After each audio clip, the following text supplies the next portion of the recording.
Hey guys, Tammy here, and in this video, I'm going to talk about 3 reasons that mediating is better than going to court. Now, this is a common question that I get from people that are dealing with a narcissistic ex is like, will mediation work? Should I go to mediation? Should I not go to mediation? Is it going to make them worse? Are they going to be able to manipulate the mediator? All these concerns that we have about it. Now, you can tell from the title of this video that obviously I think mediating is superior to court. But I'm going to give you 3 reasons in this video why I think that's the case.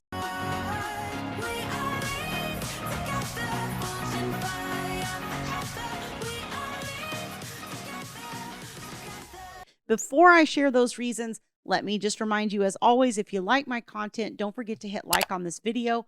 Also, subscribe to the channel so that you get notified as new videos are released. As I've been preaching to you the last few weeks here, a couple weeks, only 30% of you watching this are subscribed. 70% of you are not. And, I show you love by creating content. You show me love by subscribing. Okay, it really helps me out. You haven't hit that subscribe button, please do so now so that you get more great information like this, okay? So the first reason I think we want to mediate is, honestly, it's a huge savings. It's a huge savings of time, money, effort, stress, the whole thing. If you have attorneys and you go to court, it's going to be far more expensive than mediating, okay? And even in mediation, if you don't solve all the issues, if you can just solve part of the issues, then you're saving yourself a boatload of money. And even if you're trying to represent and you're saying, well, Tammy, I don't have attorney's fees because I'm self-representing.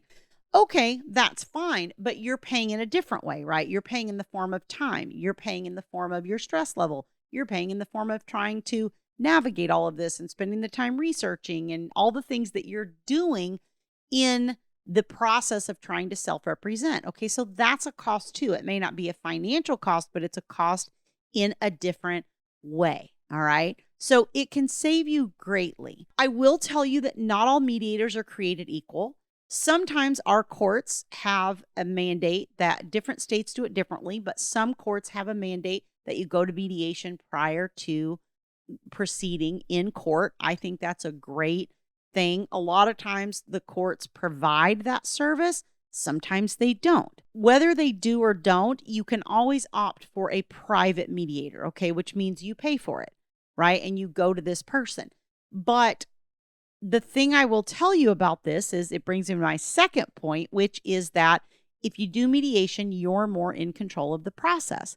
Because when we go into court and we're assigned to a judge, we're just assigned to a random person. Is not anybody we chose, not anybody we know anything about. Person might not share our worldview, our life views, whatever it is. And so suddenly we put this person that we don't even know in the authority position of making decisions about our children. With a mediator, especially a private mediator, you're going to get to make a choice about who that person is. You get the opportunity to also ask that person questions. Like when I do mediations, a lot of times I'll have people ask me, have you been through a divorce before? Have you co-parented with a narcissist? How long ago was your divorce? How many mediations have you done? What's your success rate? Have you dealt with narcissists in mediation? Are you familiar with high conflict personality issues? All those kinds of questions that you don't get to ask your judge any of that, right? They're the decision maker. Whatever they decide, whatever their background is or isn't, you don't even know really most of the time. You might be able to go online and read a nice little bio about the fact that they're married and have a couple of adult kids and where they went to law school and whatever, but you don't really usually have the ability to garner a lot of information about their personal worldview or experience level in dealing with especially the narcissistic aspect of this. Okay, with a private mediator, you're free to ask all those questions. In different jurisdictions, they usually have a mechanism by which you select somebody. So like here in California, and I know a lot of other states use this, we usually have one person, the judge will have one person choose 3 names. And then from those 3 names, the other person will select one. So when attorneys or parties or whatever are trying to decide on who to use for something, that's usually the guidepost we give them. Okay, one of you choose 3 names, then the other side will choose one. And so the beauty of that is if you're choosing one, then I guess you're choosing from one of the three that your ex found and narrowed down. But if you're the one that gets to come up with the three names, you get to call and ask all those questions and figure out if this is a person that you want helping navigate the outcome of your case. Now, a mediator isn't a decision maker like a judge. A mediator is there to help the two of you reach agreement. So you're in control. Okay. And I will tell you that not all mediators are created equal, right? I've seen people who are just document assistants who say, oh, yeah, I do mediation. And then they don't really have a lot of experience. And then shock, it doesn't work. I've had a lot of clients contact me and then they go, well, yeah, we tried mediation, but no, that didn't really work. And my first question is always, who was your mediator? Let me look that person up. Let me kind of dig into the background a little bit. Because shockingly enough, you don't always have to be credentialed or be an attorney to be a mediator. Like in California, there's no requirement for mediators currently. I worked with Thomas, my late husband, who was an attorney for 15 years. I co-mediated with him. He was credentialed as a mediator through National Conflict Resolution Center here in San Diego, where we live. So, I've had a lot of experience, but I myself don't have a specific credential. I mean, I have a master's degree, but I don't have a mediation credential or anything like that. So you don't really have to have a specific qualification here in California, which I don't think necessarily, obviously, I don't have any, so I don't think that necessarily means you can't be a good mediator. I think I'm a good mediator. I have a few mediation cases going currently. I do a handful of those every year. But I do think that means that you do have to be careful and you have to go the extra step to vet that person and to understand what is their experience, what is their background, and particularly around the narcissistic issues, because you want someone that understands that and understands that manipulation and is able to push back on that person, particularly if you're sort of the people pleaser, go along to get along. You want the mediator to be able to push back on the narcissistic high conflict person, but not so much so that we blow them out of the negotiations, right? There's a balance there to it. And it can be a very delicate balance depending on the situation. So it is always something to consider. The third thing that I will tell you is that the courtroom can kind of be a narcissist playing field, okay?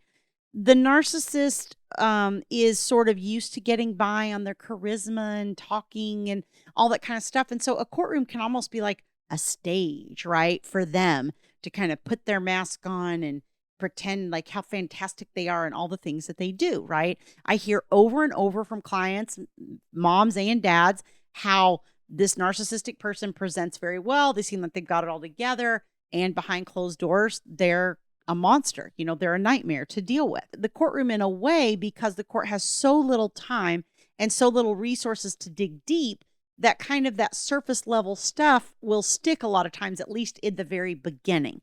Most of the time, the court tumbles to it eventually, but by then, sometimes you've gone without seeing your kid, all these different situations that I see people in. And so a lot of times, if you can just get them into mediation from the first instance, you can avoid a lot of those pitfalls. And the other thing I will tell you is that most people, and this is true not just for narcissists, this is true for all of us, most people are more willing to comply with an agreement they help to create. So if you mediate and the two of you reach agreement, your high conflict ex is more likely to comply with that agreement than they would be if the court handed down the orders, because then it sort of becomes this resistance to authority, resistance to being told what to do, right? Well, I don't have to do that. I don't know who that judge thinks they are. I don't have to do those things, whatever. That's something that goes through a narcissist's mind quite a bit. And so if they sit down with a mediator and they come to agreements with you, doesn't mean that they will always comply with it, but there is usually a much higher likelihood that they will. Sometimes mediation is done with attorneys present. I've seen that. I've seen people hire private judges to be their mediator and go in with attorneys. I have had clients who don't have attorneys who sit down with me. We mediate. Once we get an agreement in place, then they go have it reviewed by an attorney before they sign it to make sure that, it's what they want to agree to.